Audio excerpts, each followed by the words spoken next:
Hey readers and writers, for those of you who don't know me, my name is Hannah and I wear a lot of hats. I'm a writer. These are my books. I'm a basketball player. I'm a CrossFitter and a personal trainer. I'm a nerd trapped in the body of an athlete, and at the end of the day, I live for stories. That's what this channel is going to be about. It's going to be about me writing my books and how I get through it. I hope those videos might help you get through anything you're writing. It'll also be about the books that I'm reading, the things that I loved or didn't love about them, and maybe even sometimes the shows or movies that I can't get enough of.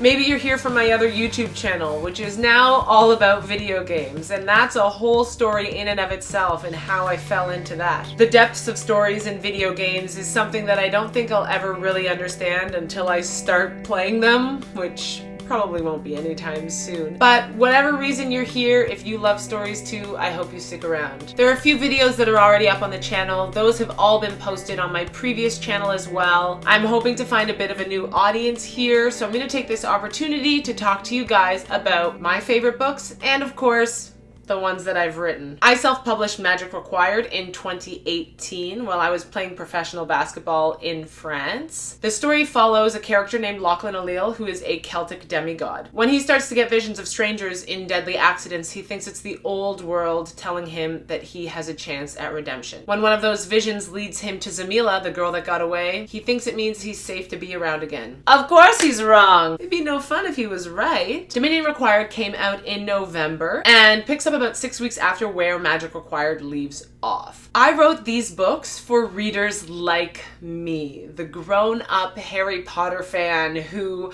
maybe read Anne Rice when they were too young and loved it. For the people who are a little bit over reading about teenagers and want somebody that they have more in common with. I also wrote these books for people who aren't great readers. I actually consume 99% of the books I read off of audiobooks, and I love it. It's part of the reason why I put so much money into my own audiobooks. The first 5 chapters of Magic Required in audiobook form is already up on the channel. And so in the idea that I wanted people who are not confident readers or not fast readers to be able to really get into my stories, I wrote it with that in mind. I have had people tell me that they've read the book in a week and they've never read a book that fast before. I've had strong readers tell me they've read it in 3 hours. If you want to check it out, all the links are in the description. There are a few videos up already about the process that I'm going through with the book I'm working on right now. It doesn't have a title yet. I thought I was going to be able to get it out in November. That will likely not happen. But you guys are going to come along for the ride with me, I hope. And there's a bit about self-publishing in one of the videos as well. And as far as my favorite stories go, although I completely disagree with anything J.K. Rowling has to say about feminism or the trans community, Harry Potter is a series that has always been super important to me, and I think I learned a lot from listening to those books over and over again in terms of writing, but they also helped me through some pretty tough times when I was younger. And I'm kind of the perfect age for Harry Potter. I started reading the first one when I was 11, and the second one came out when I was 12, and so I feel like I grew up with those guys. It actually drives me friggin' crazy that she put dates on the tombstone! That and like a couple references to Dudley's games are the only times that Harry Potter is put in a time, and I just don't know why.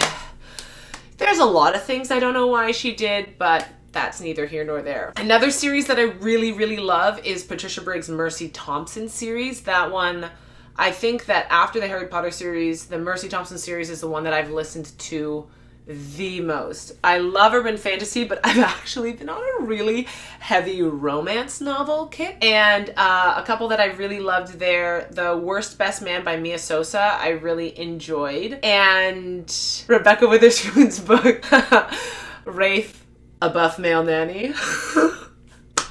That title is so silly, but legit, the book was really good. Give it a chance if you haven't already. These are all books that I'll go on to talk about on the channel. Of course, I'll also be talking about writing and the things that I'm doing. Let me know what you guys love. If you're a writer, a reader, or both, what you think if you've read Patricia Briggs or Rebecca Witherspoon. I want to hear it all. That's all I got for you today. Just a quick intro video. Thanks so much for watching. Keep reading, keep writing, and I have a sign off on my other channel. I say the same thing at the end of every video, and I feel like I'm gonna need to change it. So if you guys are here from Hannah's Overinvested, let me know what you think my new sign-off should be. I hope you're all happy and healthy, and I'll see you in the next video.